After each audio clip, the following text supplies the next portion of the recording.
Password आनंदाच्या या कार्यक्रमामध्ये आपण आनंदाच्या अनेक वाटा शोधतोय.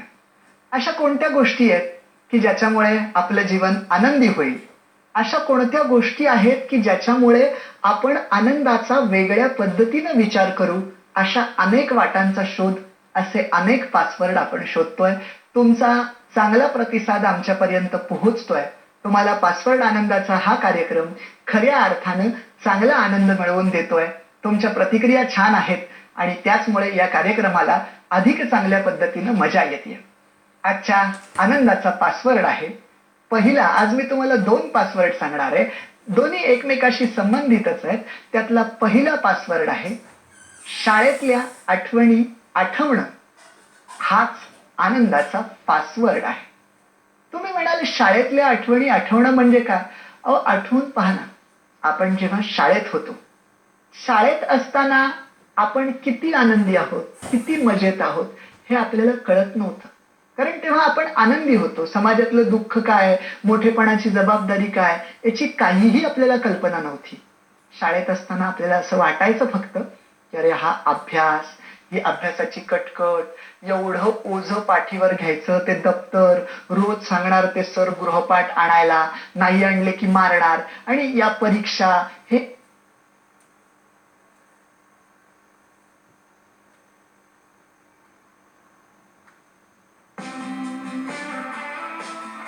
तिचा चेहरा पाहून तिच्यावर ऍसिड हल्ला झालाय हे सहज लक्षात येत असलं तरी तिचं हास्य पाहून तिच्या मनाची सुंदरता लपत नाही.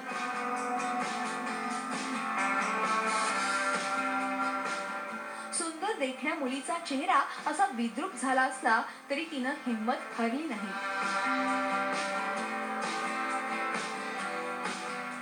ह्याच वर्षी मे महिन्यात ललिताचं लग्न झालंय. लग्नासारखा निर्णय असो वा संसार सांभाळणं असो, अगदी सामान्य मुलीप्रमाणे ललिता सारं काही आनंदानं करतीये. ये लोग के साथ में रहते रहते हंसना सीखी और घर में ही रहती थी. मतलब ये लोग के साथ डॉक्टर के साथ मिली तो डॉक्टर ने बोला कि हिम्मत नहीं हारते, लेकिन मैं तो हिम्मत हार चुकी थी. लेकिन डॉक्टर ने हिम्मत दिया. फिर डॉलर मिली थी, उसने हिम्मत दिया मुझे. बोली कभी भी हारने का नहीं, कभी भी मुकालबा करने का सामने का. मैं बोली ठीक है. तो इसके लिए हंसती खेलती हूँ. आपल्या लहान जीवाला किती त्रासदायक आहे. नको एकदा शाळेचं शिक्षण पूर्ण होऊन जाऊ दे, म्हणजे कोणी आई बाबा पण म्हणणार नाहीत अभ्यासाला बस, सर मॅडमही म्हणणार नाहीत अभ्यास सोडून आणला का. एकदा ही कटकट नको, आपण मोठे होऊ, लवकर तर बरे होऊ, असं लहानपणी वाटत असतं. पण आज जर तुम्ही तुमच्या जीवनाचा विचार केलात तर तुम्हाला आताही जाणवेल, मी बोलवत असतानाही तुम्हाला मला असं वाटतंय की तुम्हाला शाळा असं म्हटल्यानंतर जरा मागे जाऊन आठवून बघा बरं.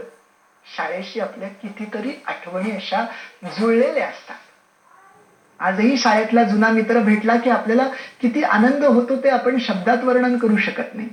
आजही आपण शाळेतल्या आठवणी नुसत्या आठवल्या तरी आपल्या मनामध्ये किती प्रकारचा आनंद होतो. शाळेची ट्रिप आठवा. ट्रिप जाणार असते शाळेची, आणि ट्रिप जाणार आहे हे कळलेल्या दिवसापासून, भले ती 15 दिवसानंतर जाणार असेल, पण आपण प्रत्येक दिवस मोजत असतो. आता 14, आता 13 राहिले, 12 राहिले, 11 राहिले, आणि ट्रिपचा उद्याचा दिवस, त्याचा आदला दिवस तर विचारूच नका. काय काय आपली तयारी चालू असते. आईकडनं काय काय बनवून घेतो, आणि हे सगळं बनवून रात्री झोपण्यासाठी अंथरुणावर अंग टाकल्यानंतर मला सांगा, झोप लागलेली असते का? पहाटे उठायचं असतं 3 वाजता. 3 वाजेपर्यंत झोपच लागत नाही. ट्रिपला जाणं हे नंतरचं, पण आदली रात्र काय मजा करणार आहोत, काय त्याच आनंदात उद्या ट्रिपला जायचं, या आनंदात झोप सुद्धा लागत नाही. प्रत्येकानं अनुभवलंय. मला वाटतंय, मला दिसतंय की हे ट्रिपचं सांगत असताना तुम्हालाही तुमच्या लहानपणीची ट्रिप आठवत असेल. मग तो सकाळचा दिवस उजाडतो, तुम्ही ट्रिपला जाता, काय शाळेशी आठवणी आपल्या निगडीत आहेत. एवढं मात्र नक्की आहे, शाळेत आपण एकमेकांशी, मित्रांशी भांडायचो. पण आपलं भांडण कसं असायचं? सकाळी भांडलं ना की दुपारी बोलायचो. आज भांडलो असू, उद्या परत बोलायचो. माणसं मोठी झाली ना की त्यांची भांडणं वेगळी असतात. भांडत नाहीत ती. शाळेत असताना एकमेकाला आपण गुद्दे पण द्यायचो, पण परत दुसऱ्या दिवशी बोलायला लागायचो. आता माणसं गुद्दे नाही देत, तोंड दाबून बुक्क्यांचा मार देतात. त्यांची भांडणं बौद्धिक असतात, त्यांचे राग मनामनात असतात आणि असले राग फार भयानक असतात. म्हणून शाळेचे दिवस आपल्याला का आनंद देतात? कारण शाळेत असताना आपलं वागणं बेरकी नसतं. आपण खूप निर्मळ असतो, खूप चांगल्या मनाचे असतो. मंडळी, प्रत्येकाच्या शाळेशी जडलेल्या आठवणी वेगवेगळ्या असतात.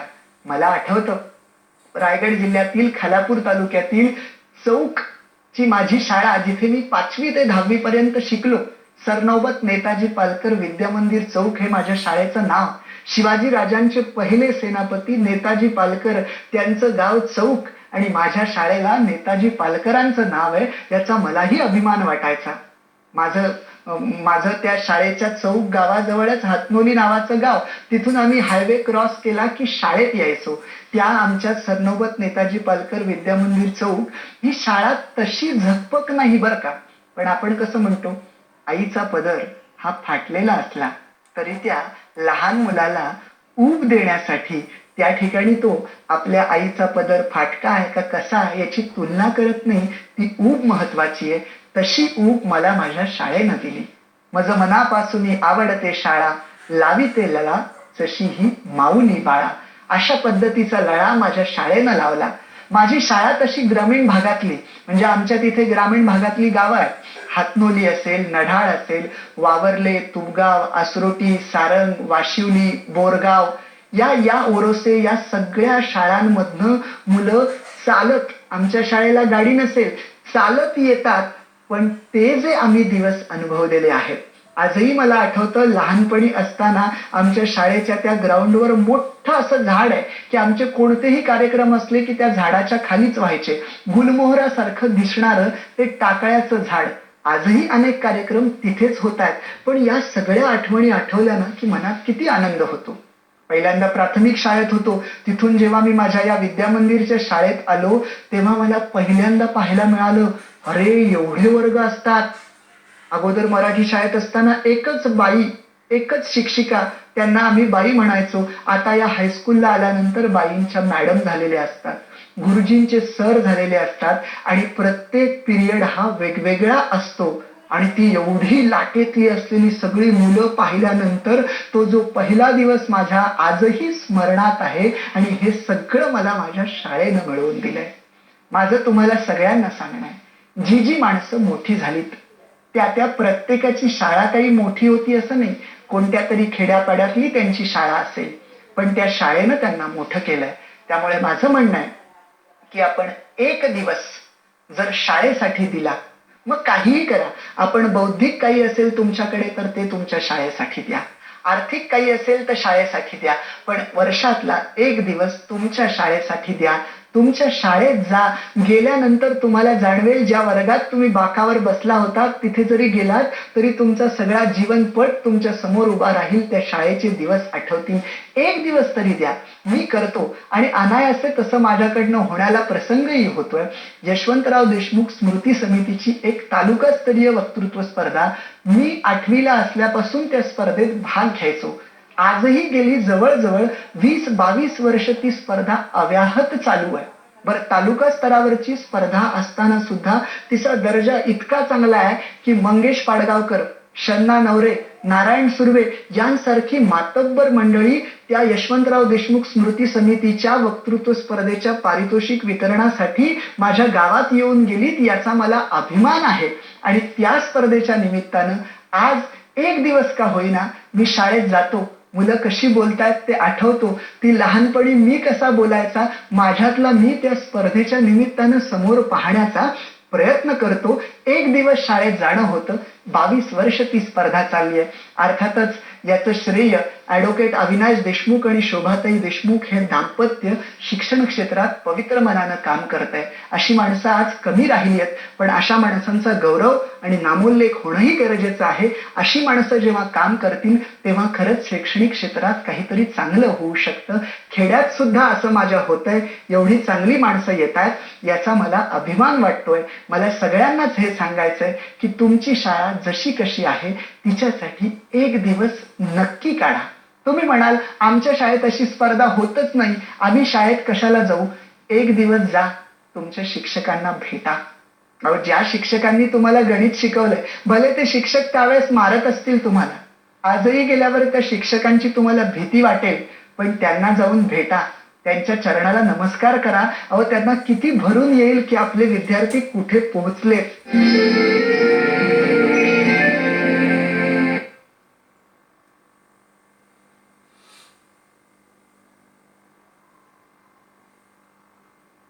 फक्त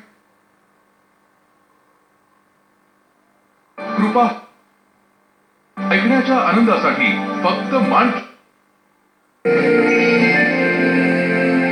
एक फार छान उदाहरण आहे. एक शिल्पकार असतो, शिल्प घडवत असतो. उद्योगपती रस्त्याच्या कडेने चाललेले असतात. त्या शिल्पकाराचं कौतुक करतात, त्याला म्हणतात, अरे तू किती छान आणि सुंदर शिल्प बनवलेलं आहेस. तेव्हा तो शिल्पकार उत्तर देतो, मी काहीच बनवलं नाही, मी फक्त या दगडातला नको असलेला जो भाग आहे ना, नको असलेला, तो नको असलेला भाग मी बाजूला केलेला आहे. आतमधलं शिल्प आतमध्ये होतच. मंडळी, शिक्षक हातात छिन्नी घेतो आणि आपल्यातला नको असलेला भाग बाजूला करतो आणि मग सुसंस्कारित असलेली आपली मूर्ती तो घडवत असतो. तुमची आज जी ही मूर्ती दिसते, तुम्ही ज्या पदापर्यंत पोहोचलात ते तुमच्या शाळेतल्या शिक्षकांनी तुम्हाला घडवलंय म्हणून तुम्ही पोहोचलेला आहात. असं म्हटलं जातं की एक इंजिनियर चुकला तर एक पूल पडेल, एक डॉक्टर चुकला तर एक पेशंट दगावेल, पण एक शिक्षक चुकला तर अख्खी पिढी बर्बाद होईल. एवढी शिक्षकाची जबाबदारी महत्वाची आहे आणि अशा शिक्षकांनी तुम्हाला शिकवलेलं आहे. ओठातून नाही तर हृदयातून शिकवलेलं आहे आणि अशा शिक्षकांना वर्षातून किमान तुम्ही एक दिवस जेव्हा भेटायला जाल तेव्हा मला सांगा, खरंच त्यांना किती आनंद होईल. त्यांच्या जीवनाचा तुम्ही विचार करा, त्यांना किती प्रकारचा आनंद होईल. त्यांना किती छान वाटेल की आपला विद्यार्थी इतक्या दिवसानंतर सुद्धा आपल्याला भेटायला आलेला आहे.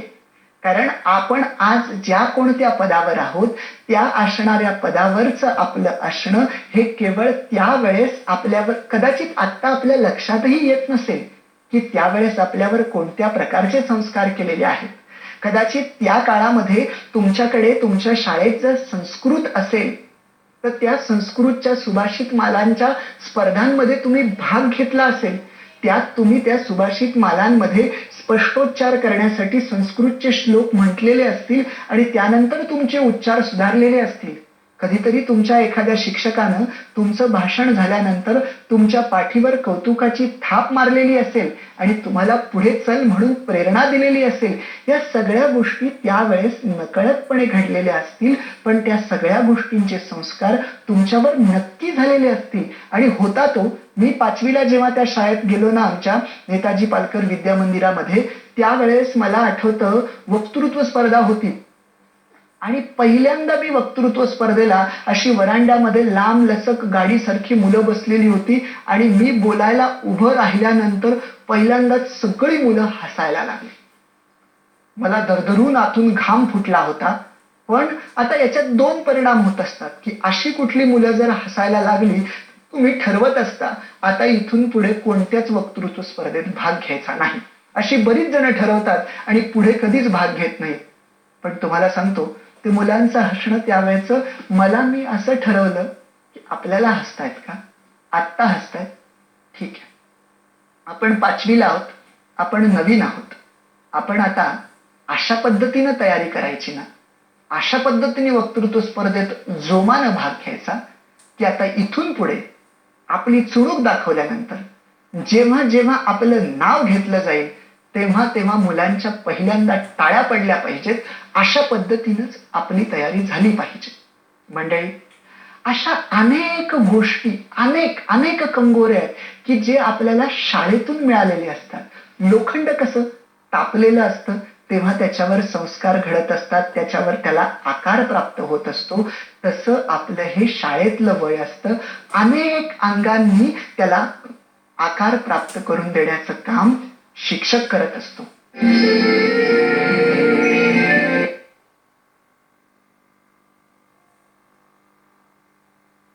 आयुर्वेदिक दंतमंत्र